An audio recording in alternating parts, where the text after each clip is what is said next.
नमस्कार, आप देख रहे हैं रिपोर्ट्स इंडिया। कोरोना वायरस की वैश्विक महामारी ने उत्तराखंड को सामाजिक, आर्थिक और सांस्कृतिक नुकसान पहुंचाया है। इसका सबसे बड़ा उदाहरण है जून के दूसरे सप्ताह से शुरू होने वाली विश्व प्रसिद्ध कैलाश मानसरोवर यात्रा, जिसको विदेश मंत्रालय द्वारा रद्द कर दिया गया है। लेकिन इस यात्रा के रद्द होने का सबसे ज्यादा प्रभाव देवभूमि उत्तराखंड पर पड़ेगा। इस बार बम बम भोले की गूंज न सुनाई देगी और ना ही देश भर से आने वाले कैलाश मानसरोवर यात्रियों का दल दिखाई देगा, क्योंकि कोरोना वायरस की वजह से इस वर्ष यात्रा को रोक दिया गया है।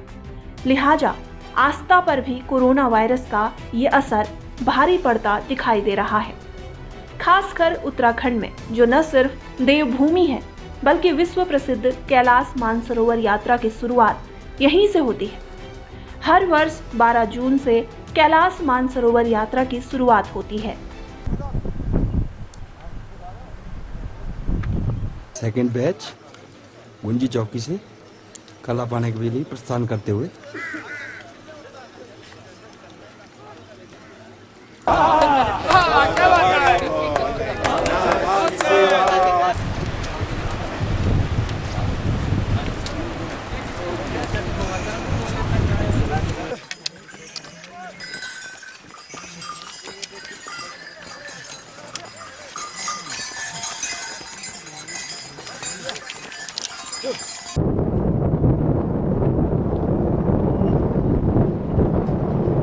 यात्रा के पहले 5 पड़ाव उत्तराखंड में पड़ते हैं। कैलाश मानसरोवर यात्रा उत्तराखंड में सबसे पहले काठगोदाम, फिर भीमताल, फिर अल्मोड़ा और पिथौरागढ़, गूंजी, नाभी, डांग होते हुए चीन तिब्बत बॉर्डर तक पहुंचती है। इस यात्रा के ना होने से इस बार उत्तराखंड में इस यात्रा का संचालन करने वाली संस्था KMVN यानी कुमाऊं मंडल विकास निगम को ही अकेले 4.5 करोड़ से भी अधिक का नुकसान होगा। वहीं भगवान भोलेनाथ के निवास स्थल कैलाश पर्वत के दर्शन की विश्व की सबसे लंबी धार्मिक पैदल यात्रा के रुक जाने से शिव भक्त भी निराश हैं। इसके अलावा इस यात्रा के इस वर्ष ना होने से उत्तराखंड में आर्थिक नुकसान भी होगा, क्योंकि कैलाश मानसरोवर यात्रा पर जाने वाले यात्री सीमावर्ती क्षेत्रों में न सिर्फ होम स्टे में रहते हैं, बल्कि उनको पहाड़ी उत्पादों से बने स्वादिष्ट व्यंजनों का भोजन भी कराया जाता है, जिससे उन क्षेत्रों की आर्थिक स्थिति भी मजबूत होती है। लेकिन इस बार ये नहीं हो पाएगा। KMVN की उपाध्यक्ष रेणु अधिकारी का कहना है कि कोरोना वायरस के कहर ने वास्तविक रूप से काफी नुकसान पहुंचाया है। हर साल 12 जून को हर हर महादेव के जयकारे के साथ शुरू होने वाली इस यात्रा में कोरोना वायरस ने इस बार ऐसा विष खोल दिया है, जिससे कि ये पौराणिक यात्रा इस बार स्थगित कर दी गई है।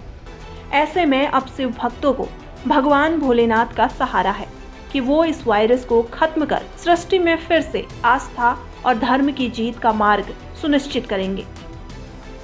कितना नुकसान हुआ इसका? आर्थिक रूप से काफ़ी नुकसान है। देखिए, जो भी ये कैलाश मानसरोवर यात्रा थी, सबसे बड़ी यात्रा है और कुमाऊं मंडल को इसको करने का पूरा सौभाग्य प्राप्त होता है। लेकिन ये कोरोना जैसी जो महामारी है, वैश्विक महामारी, इससे पूरा देश लड़ रहा है। हमें 4.5 करोड़ का घाटा है इससे।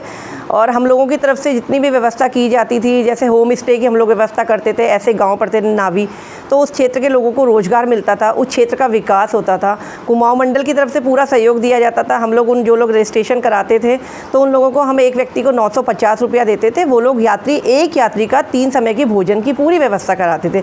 इस बार ये सब भी नहीं हो रहा है। कुमाऊं मंडल को तो घाटा है ही। और जितने भी हमारे TRH हैं, हम सारे जितने भी TRH हैं, हमने उनको क्वारंटीन सेंटर बना दिया गया है। और इस समय हमारा जितना भी कर्मचारी है, वो जिला प्रशासन के सहयोग से ट्रेनिंग लेके इस बीमारी से लड़ने के लिए पूरी तरह से देश के साथ खड़ा है। हमारे लास्ट टाइम 18 दल गए थे। 18 दल का मतलब 949 लोग गए थे, लेकिन इस बार इससे काफ़ी घाटा है। तो हमें भी दुख है, इतनी बड़ी यात्रा नहीं हो पा रही है। लेकिन हमने देखा कि सबसे पहले जान है तो जहान है, देश पहले है, यात्रा बाद में। देखिए, कैलाश मानसरोवर यात्रा KMBN के बिज़नेस में एक काफ़ी अहम रोल अदा करती थी। विगत वर्ष हमारा कैलाश मानसरोवर और आदि कैलाश यात्रा से 4.5 करोड़ रुपए का बिज़नेस आया था। इस बार ये यात्रा नहीं हो रही है तो सीधे 4.5 करोड़ का नुकसान तो ये सीधे ही हो गया। ये बिज़नेस इस वर्ष बढ़ भी सकता था, यात्री ज़्यादा जा सकते थे, लेकिन लॉकडाउन की वजह से ये सारी चीज़ें नहीं हो पाई, तो कम से कम 4 से 5 करोड़ का नुकसान निगम को केवल आदि कैलाश और कैलाश मानसरोवर यात्रा से। सर नौ से जुड़े थे कुछ लोग। नहीं, निश्चित है कि धारचूला से लेके नाभी ढांग तक कई पोनी पोर्टर्स, रास्ते में जो रेस्टोरेंट हैं चाय वगैरह वाले, इसके अलावा नाभी और कुट्टी 2 गांव ऐसे थे जहां यात्रा होम स्टे में रुकती थी, तो इन सभी लोगों को आर्थिक नुकसान है। आज इस रिपोर्ट में बस इतना ही। अगर आपको हमारा वीडियो पसंद आया तो लाइक, शेयर और सब्सक्राइब करना ना भूलें। रिपोर्ट्स इंडिया की खबर